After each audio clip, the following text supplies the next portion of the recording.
सत्ता में जरूरी है या राजनीति में जरूरी है कि आप सत्ता में रहें। सत्ता में होंगे तभी आप बदलाव कर पाएंगे, जिन बदलाव की आप बातें करते हैं ऑपोजिशन में रहकर।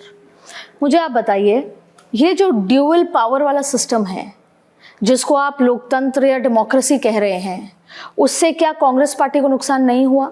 असम में बहुत बड़ा नुकसान, शायद कभी ना वापस, मतलब इरिवर्सिबल नुकसान हुआ। कभी भी अब कब जाके गौरव गोगोई उतने ताकतवर बनेंगे, संगठन इतना ताकतवर बनेगा, उस दिन उन्होंने नहीं सुना, चलिए वो छोड़ दीजिए। उसके बाद भी जो सांसद थे उन्होंने तो मुझे पार्लियामेंट में पूरी चैट दिखाई अपनी कि मैंने केसीजी को कितनी बार देखे मैसेज किया, देखे कितने फ़ोन किए, कितना ये किया, आखिरकार मुझे जाना पड़ा। ये जो डेमोक्रेसी का नहीं मिलना, नहीं सुनना, एक तो ये बात, चलिए इसको भी छोड़ दीजिए। शैलजा कुमारी और भूपेंद्र उनके बीच में जो इश्यूज थे वो किसको नहीं पता थे? क्यों ये नहीं होता कि इस डेमोक्रेसी के नाम पर आप कमरे में बैठकर उसको सुलझा लें? राहुल, अशोक गहलोत और सचिन पायलट के बीच की अदावत किसको नहीं पता सर? मैं तो कवर बाकायदा किया है, क्यों नहीं बैठ के सुलझाई गई? क्यों मजबूरन सचिन पायलट को जाना पड़ा? क्यों उनको पहले नहीं सुना? सचिन पायलट जब थक हार गए आला कमान से तभी तो गए कि सुन नहीं रहे हो तो चला जाता हूं। या 25 सितंबर को जो विधायक दल की बैठक बुलाई गई तो क्यों अशोक गहलोत से कंसल्ट करके नहीं बुलाई गई कि भाई हम ला रहे हैं? पहली बात तो ये कौन सी डेमोक्रेसी है? आपने मध्य प्रदेश में अपने नेता खत्म कर दिए, आपने छत्तीसगढ़ में अपना बेस खत्म कर दिया, आप नाम ले उस राज्य का आपने खत्म कर लिया। ये डेमोक्रेसी है? देखिए, ये मुझे एक्सप्लेन करने की जरूरत पड़ गई। देखिए, पहली बात तो सवाल छोटा होना चाहिए। मध्य प्रदेश है तो मध्य प्रदेश में एस्पिरेशन ही थी ज्योतिरादित्य सिंधिया की। वोट परसेंटेज आप चुनाव की देखेंगे जी, तो ऐसा नहीं कि आप मध्य प्रदेश के को देख के कहें कि कांग्रेस खत्म हो गई या छत्तीसगढ़। अच्छा सर, एक सही से बताइए, कांग्रेस खत्म नहीं हुई है मध्य प्रदेश में? खत्म हो गई है। खत्म मतलब कोई मास एक लीडर होता है सर, कहाँ है सर? खत्म दिग्विजय 7 से अधिक विधायक। खत्म होना एक बहुत बड़ा वर्ड होता है। वहाँ बीजेपी के समांतर कोई दूसरी पार्टी आ गई क्या? कांग्रेस ही ना है, विकल्प नहीं है ना सर? विकल्प नहीं है तो कांग्रेस ही विकल्प है। और कांग्रेस सत्ता में आई थी, है ना, और उसके बाद गलत तरीके से वो सत्ता से बाहर। हम दूसरी डिबेट में नहीं जाना चाहते, हम एक आंसर देना चाहते थे जो आपका प्रश्न है वहां पर। तो हम ये कह रहे हैं कि खत्म हुई जैसा वर्ड नहीं है। और जितने उदाहरण दिए आपने, उन उदाहरणों से मेरी कोई असहमति नहीं है। असहमति इसलिए नहीं है कि संगठन के भीतर जो सांगठनिक क्षमता, आपसी क्लैश, ये सब होते हैं, इसके चुनाव नतीजों पर असर पड़ते हैं, हम इसको इनकार नहीं करते। लेकिन जो हम बात बोलने जा रहे हैं, मोदी जी जिसको खड़ा कर देंगे वो चुनाव जीत ही जाएगा। आज कुछ समय से एक स्थिति थी, जिसको टिकट दे देंगे वो जीत जाएगा। एक समय था राजीव गांधी के समय में, इंदिरा जी के समय, जिसको टिकट देगी कांग्रेस वो जीतेगा ही जीतेगा। क्या इनर क्लैश, किसकी गुटबाजी, कौन नेता, कोई फर्क नहीं पड़ता, वहीं से तय होता है ना। तो आज चूंकि कांग्रेस का वो रुतबा जो कि जिसको टिकट देंगे वो जीत ही जाएगा, वो चूंकि कम हुआ और उसकी आभा कम हुई, जो कि अब बिल्डअप हो रही है ना। तो आभा कम हुई, इस वजह से हम सांगठनिक नेताओं के दुर्गुणों को प्रमुखता से रखने लगे और कई इसी कारण से वो हार गए। वरना सांगठनिक दुर्बलताएं क्या बीजेपी में, योगी आदित्यनाथ में नहीं है, जी की सरकार में नहीं है? वो क्या नाम है जो IAS बन करके आए हैं, जो बिजली मंत्री हैं, शर्मा जी खुल्लम खुल्ला लोग लड़ते रहे, धरना देते रहे, क्या क्या नहीं है भाई। अपनी पार्टी के खिलाफ बैठकें की हैं विधायकों ने, कहाँ नहीं है इनर स्ट्रगल। लेकिन वो इनर स्ट्रगल उनके चुनाव नतीजों को प्रभावित नहीं कर रहा है तो आप उसको डेमोक्रेसी माने, और इधर चुनाव नतीजों को प्रभावित कर रहे हैं तो आप डेमोक्रेसी ना माने। ये हम कहते हैं इससे बचना पड़ेगा। डेमोक्रेसी तो आप कह रहे हैं कि चुनाव जीते नहीं जीते, that's not an issue, but आज का आकलन तो ये को जिंदा रखना, देखिए धैर्य भी नहीं, डेमोक्रेसी इज डिफरेंट। धैर्य बहुत महत्वपूर्ण होता है। मैं मल्लिकार्जुन खड़गे जी को रिपोर्ट भी करूंगा, अप्रिशिएट भी करूंगा कि वो कहते हैं कि हम जितना धैर्य रहें प्रतिकूल परिस्थिति में भी, तो मेरा समय एक दिन आता है। तो यही चीज राजनीतिक दल के लिए भी है। राजनीतिक दल धैर्य रखेंगे, डेमोक्रेसी को जिंदा रखेंगे, मूल्य को जिंदा रखेंगे, तो उनका समय आएगा, कोई रोक नहीं सकता। अमिताभ सर, मेरे को एक बहुत इंपॉर्टेंट सवाल आपसे पूछना है, एक जवाब मैं इनसे ले लेती हूँ, फिर मैं आपके पास आऊंगी। सर आप कुछ कह रहे थे? नहीं, मैं ये कह रहा था, देखिए जैसे 2 राज्यों का आपने प्रमुखता से जिक्र किया, राजस्थान का और मध्य प्रदेश का, और कांग्रेस के हरियाणा या हरियाणा ले लीजिए। तो हमें ये भी देखना है कि भाई राज्य के जो लीडरशिप है, टॉप लीडरशिप, उसको एकजुट करने की, उनको उनके बीच में विश्वास बहाल करने की, संवाद स्थापित करने की जिम्मेवारी प्रदेश प्रभारी की होती है। कहीं ना कहीं जो घटनाएं हुई या जो ये फेलियर है, हम देखेंगे तो वहां कहीं ना कहीं प्रभारी कमजोर पड़े। अजय माकन थे उस समय सर?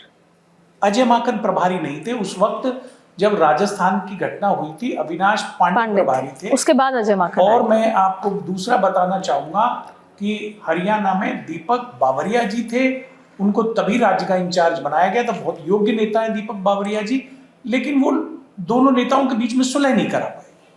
तो ये एक कमी को अगर पूरे मॉडल का या पूरे सेटअप का या पूरे तरीके का या लोकतंत्र का फेलियर नहीं बताया जा सकता। ठीक है सर अब आप ये बताइए, कह रहे हैं कि जो केसी वेणुगोपाल केरला के मुख्यमंत्री नहीं बने और वीडी सतीशन बने, उसके पीछे प्रियंका गांधी की सहमति या सुझाव है। फिर कहा जा रहा है कि अभी जो डीके शिव कुमार बने उसमें भी प्रियंका गांधी का रोल है। बीच बीच में जब भी कुछ आता है प्रियंका गांधी का नाम चलने लग जाता है। तो क्या कार्यकर्ता चाहते हैं प्रियंका गांधी, या लोग वेट कर रहे हैं कि क्या है मतलब, और आगे कांग्रेस को क्या करना चाहिए सर? देखिए इसमें, और क्या ये परिवार का फैसला नहीं है, ये प्रियंका का, ये राहुल का, ये सोनिया जी का, ऐसा है? अब जो डेमोक्रेसी की बात कर रहे हैं ना, उसमें यही सब बातें आ जाती हैं। मूल रूप से अगर डेमोक्रेसी की जब भी आप बात करेंगे, मैं प्रियंका की बात करूंगा, डेमोक्रेसी है ही नहीं, सब नॉमिनेटेड खेल चल रहा होता है। जब एक पार्टी एक परिवार जब पूरे पार्टी पे हावी होता है ना,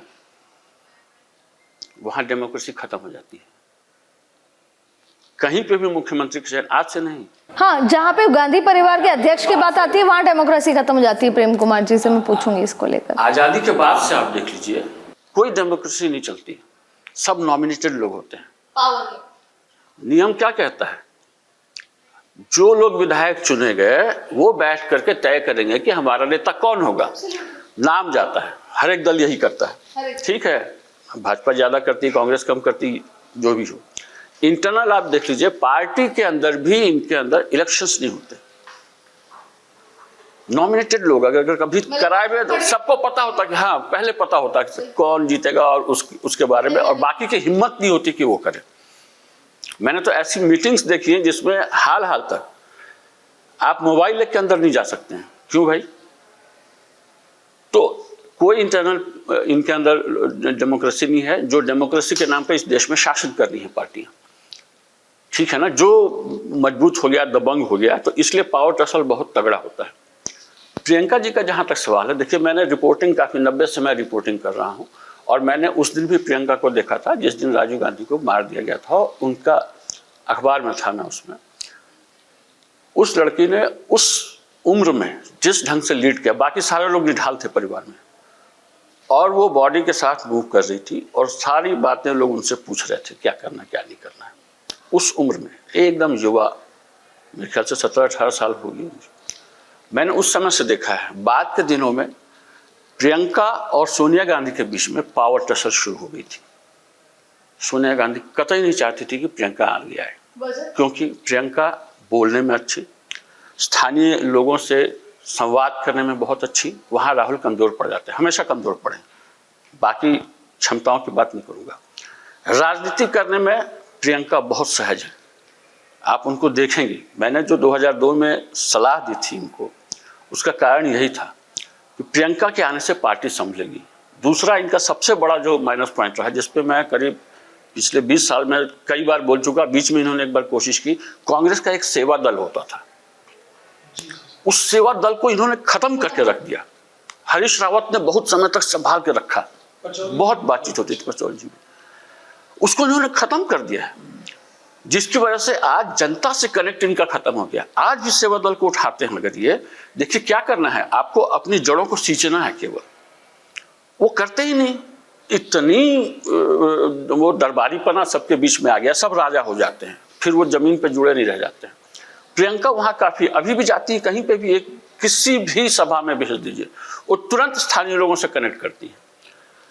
तो कहीं ना नहीं कहीं तो सीइंग द सिचुएशन आपको ऐसा लग रहा है कि सोनिया जी तो नहीं आगे बढ़ाएंगी? फिर आपकी बात से तो यही लग रहा है सोनिया जी प्रियंका जी को आगे नहीं बढ़ाएंगी। मजबूरी में जब राहुल गांधी इतने बार के बाद भी नहीं है, क्योंकि हमेशा ये डर लगता था कि प्रियंका जैसे ही लीड करेंगी तो जो पार्टी जो है वो इस परिवार से उस परिवार के हाथ में न चली जाए।